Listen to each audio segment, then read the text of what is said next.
Oh. Good friend of the show, Matt Brown, joins us on 365 Sports. There are so many different storylines right now, and Deion and Colorado are like one, and then there's like number 8. Have you ever seen anything like it in your life? Oh, no, there's been nothing like this. And I got to tell you guys, I feel like the Deion Sanders conversation is threatening to completely liquefy my brain, I think, over the next couple of weeks. And it's not that he isn't interesting. Like, Sanders is maybe the most independently famous person to ever coach an FBS football team. He was certainly the most independently famous person to coach in my lifetime. You know, I'm 36. And so I understand that the team is very fun to watch right now. Colorado's been garbage for 25 years, essentially. But the level of attention from Fox and from ESPN and from very casual college football fandom and from the NFL world far outstrips the on-the-field production at this point. Like the closest thing I can maybe think of would be like the tail end of the Pete Carroll USC era, where Hollywood had kind of embraced that team, but they had won national championships at that point. They had sent people to the NFL. And now we have like the biggest spectacle in college sports is a guy that needed 2 overtimes and 18 penalties to beat a 3-win Mountain West squad. Like, and I'm not saying that the guy isn't a great coach or that Colorado's not interesting. I mean, like they'll make a bowl game this year. They've already beaten a lot of expectations, but the amount of hype and like media circus and reality show around what might be the 4th best team in the Pac-12 is unlike anything that I can recall, certainly since I started covering college football. Yeah, I know that like there's a lot of establishment that's a little bit scared of it, Matt, but to me, I think I would, if I'm everybody else, I'm just going to embrace it because there's not, like you said, he's the most independently famous person that could be a college football coach. And the fact that those 2 skills land on one guy is probably not going to happen again unless Tom Brady decided to coach Michigan one day. And honestly, like, not even that. Like, I've seen other columns or other, reporters go like, well, who else could replicate the Deion Sanders model? Or, what does this mean for other coaches? Like, guys, there's one Deion Sanders. Right. Maybe Ed Reed has this kind of force of personality and football chops and the ability to relate to both reporters and producers and athletes. But just being an extremely famous football player doesn't make you Deion Sanders. Like, you can't compare Tom Brady's personality to Deion Sanders. I mean, and there's just nobody else like it. And to his credit, with the gigantic target on his back and with a very difficult early schedule, they have come out and done everything that's been asked of them so far. This week will be a very good test, a very interesting test for what the story looks like the rest of the season.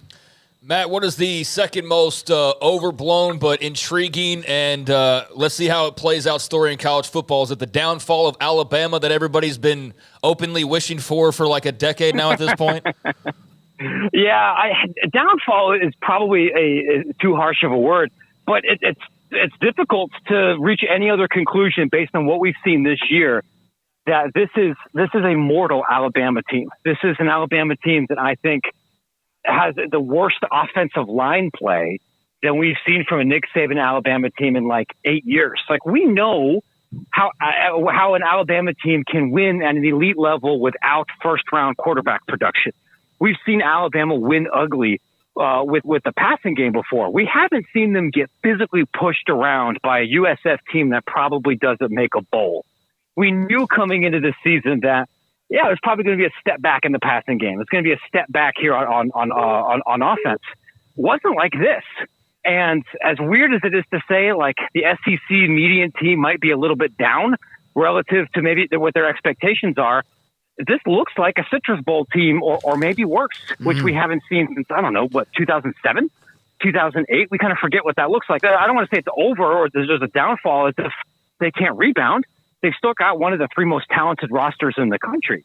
But if you wanted to, watch an Alabama team that could get smacked around by Arkansas, brother, now's your chance. Yeah, you mentioned that getting pushed around, they had no sacks against Texas, gave up like 5. Texas looked bigger, better, faster, stronger.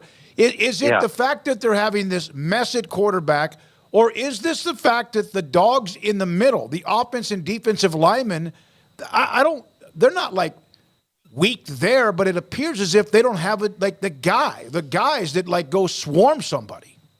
I think it's a little bit more the latter. I mean, obviously, yeah, you don't have Bryce Young under center. You still got three guys that have big, strong arms. But if you can't block long enough to let people get open downfield, or if you can't block well enough to just kind of fall forward for 5.5 yards to carry, like Alabama's been able to do for the last decade plus, then it doesn't really matter.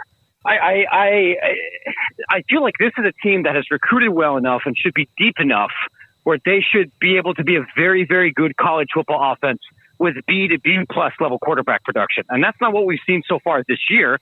There's a chance for them to turn it around, but you know, the pass rushes are only going to get harder from South Florida. Yep. And, you know, there's more rosters that look more like Texas coming up than are against Middle or USF.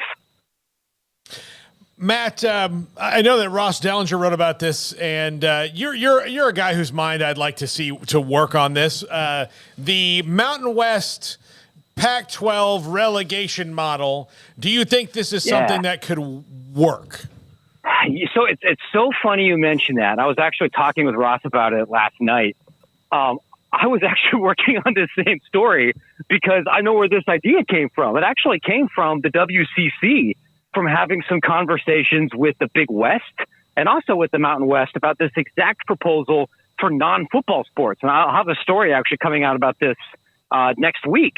Where, you know, it was originally looked at for baseball and for softball and for basketball and some other things.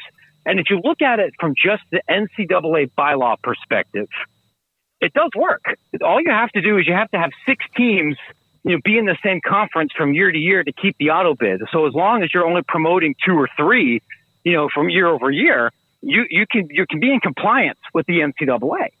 I think it gets much harder to do with football, because nobody wants to risk being relegated and losing out on millions and millions of dollars in television revenue. So it would be difficult to kind of set up the TV rights so someone getting relegated isn't ruined. But if you look at this from a mid-major level, where the difference in softball money is negligible between, you know, League One and League Two, but you might be able to game the RPI a little bit better. You might be able to figure out travel a little bit better, sell a few more tickets. I think it can work. It's a hard sell because it requires administrators who've been doing things the same way for 70 years to think outside the box. But I think if you look at some of these Western leagues that are already facing a lot of trouble getting good games in multiple sports and having to fly to almost all their games anyway, and who are facing some real realignment challenges. It wasn't just the Pac-12 that really has kind of under the gun right now. If it's ever going to happen, now is the time for it to happen, and the West is the place for it to happen. So in this relegation, and I know that European soccer, the Premier League, whatever, this was brought up before. I forgot by who, but so within their own conference, they would have relegation within the combination of whatever it is, a merger, a morphing, or whatever they call it between the Mountain West and Pac-12. How would that? So tell me how that works. Yeah. So as I understand it, you know, from the kind of high level conversations, is you have the Mountain with the Pac-12 and the Mountain West to essentially create two leagues, right? Your Premier League and your Champions League, like League A, League B, and you can brand them however you want. And at the end of the year, the top 2 or the top 3 teams in the bottom league get to play in the top league the next year, and the worst teams move down to the bottom. So if you throw Oregon State and Washington State and you call that in like the Pac-10 or whatever, and San Jose State wins the league, the other league, then the next year they move up and they're in the league schedule and they're on Fox and they're playing Oregon State and Washington State, and then you move down. And the way that I've seen this from other smaller leagues is the proposal is like, look, if you suck at softball and you get relegated to a worse league, that league still has an auto bid. So arguably, your individual game will matter less because everyone has a terrible RPI, but you might be a better competition for an automatic bid to the tournament than you might be if you were playing in the higher up league. In the higher up league, you're going to get better games. You're going to have a higher margin of error. You might sell a few more tickets. It's going to help with recruiting. So everybody theoretically wins. We'll see if the egos can make it work for the Mountain West and the Pac-12. You have to expand a little bit more.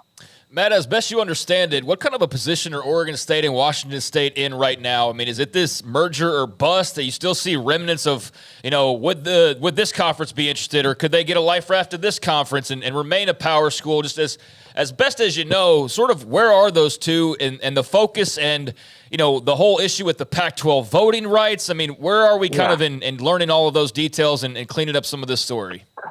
So where we are right now is, one, we have to wait for the court system a little bit more, because it's up for the lawyers in part to figure out who controls the remainder of the assets and the debts in the historic Pac-12. So that includes your NCAA tournament units. It includes who controls what's left of the physical inventory for the Pac-12 networks, and then also who's responsible for, say, Comcast overpayments or some of these salaries or some of these other costs. And I could not be, I'm not a lawyer. I haven't done any CLEs. I couldn't begin to tell you exactly how that's going to go, just that a bunch of rich people are going to argue about it, and there's going to be a negotiated settlement in some way. As far as conference affiliation, I don't think it matters that much what the league is called or what banner it's under. I can tell you that from what I've heard, when the dust settles, there's a very good chance Oregon State and Washington State are playing in a conference where Gloria Navarez is the commissioner, and the majority of their games are going to be against teams like Boise State and Colorado State and San Diego State and the top end of the Mountain West. Whether that league includes everybody in the Mountain West, whether it includes most of the Mountain West, whether it's called the Mountain West or it's called the Greater Cascadia, screw you LA conference, I don't know. and that's something for the suits to figure out right now. But the idea of either of those schools somehow backing into the Big 12 or in the American or some other league, that's off the table right now. It's just really what goes on the business cards for our schedule against mostly Mountain West kind of teams. Matt, so how successful would this have to be for the others to even consider it? Yeah, it's a good question. And it kind of, the crappy sports radio answer is it depends a little bit about others. Like could I see a world where the MAC and the Horizon have these kind of conversations about non-basketball sports, particularly for things like soccer or for baseball? Yeah, like that could happen. You would need it to be places where you have two leagues that have high geographic overlap, because nobody who is a low major wants to sign up for being relegated and then suddenly having to bust to North Dakota when the school's in Tennessee. So there's a couple of leagues where that could happen. For the really big ones, even though it's great for fans, I think it might be even be good for athletes, it's very hard to see how it's possible because of the TV money involved. If you're in the Big Ten, if you're a crappy Big Ten team right now, if you're Indiana or Northwestern, why on earth would you ever agree to anything where you had a chance of not being able to be in that league anymore because you were bad at football? Because, brother, you are bad at football, and if you have this kind of system, at some point in the next decade you're playing in the MAC, and nobody wants to risk a system where they are losing $45 million a year, especially because college sports have to budget multiple years in advance. That's a big reason why realignment hasn't caught on in the United States for any of our pro leagues either. Our owners demand cost certainty, which you lose here. But when the financial difference is $750,000, $1 million between League A and League B, it becomes a different conversation. How ironic is it the Pac-12 might be the best, and probably is right now the best conference in America? It's very college football, isn't it? Like for my money, I think it is. I think top to bottom, there might only be one kind of bad team. Stanford's pretty bad. And we'll kind of see what Arizona State looks like after 3 or 4 weeks. But everybody else is bowl caliber or better. And I think the biggest reason is the sheer depth of really good college quarterbacks in this league. It stinks. So this is the last time it happens. And a lot of those games are going to be when America's gone to bed. But just look at the guys who are playing quarterback in that league and think, like, how many of them would be starting for an above average SEC or Big Ten team right now? DJ Uiagalelei could play at a ton of programs right now. The kids at Arizona, the kids at Cal would start for a lot of higher level brand teams.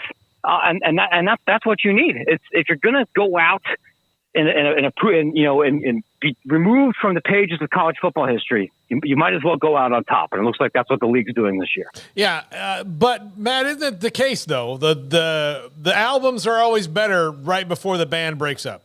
That usually is the case, isn't it? I mean, like, I hope this isn't, I hope that, the reasons for that are a little bit different than they are here, but that is a good point. This is the last waltz, for the Pac-12. I hope we enjoy it. I hope there's a little bit less cocaine than there was in the movie. Matt, obviously the meeting is going on Capitol Hill right now or earlier today. We talked a little bit about that at the start of the show, just some of the comments that were made. Is this just more of like just nothingness really, or did you view today and some of these conversations as actually making some progress forward in regards to college athletics, NIL, and all of that? No. I honestly, I think this sucks. And I have something about this coming out tomorrow morning for free on Extra Points. I won't believe any of these hearings are serious until they have witness lists that are reflective of what's actually going on. This is another hearing where you bring in two ADs who are going to tell you that the system's broken. You're going to bring in an ex-athlete that had nothing to do with NIL. Gino Toretto wasn't involved in this system that was happening here. I mean, you have one athlete activist, nobody who's an agent, nobody who's a collective, nobody who's a brand doing any of these deals, and nobody who's a current athlete who's actually doing significant NIL activity, a.k.a. nobody who's actually in this world right now. I actually think that there are a couple of things that the federal government could do right now that have nothing to do with NIL regulation, nothing to do with the employment questions that would actually really help college athletics, but they're not being discussed. And what the NCAA is hoping for is just not going to happen in this term. Guys, like it's mid-September. Congress might shut down in a week, and everybody's going to stop even pretending to try to do any legislative work in like 4 weeks because they're going to be focused on the election. If this was going to happen, it would needed to have happened 3 months ago. And there's just not a political constituency for it right now. Did you stay up and watch the end of Colorado and Colorado State? I did, and I regret it. Not because it wasn't a great football game, because it was. But I used to be able to do this when I had newborns, and I was going to be up till 2:30 anyway. And I've lost my my stamina for it. So I 2 Red Bulls later. I'm sleeping through church. I'm kind of messed up all of Sunday and everything, and sleepwalking it. Like I do not have that dog in me. I am not built for this. I need to move out west if I'm going to do this on a weekly basis.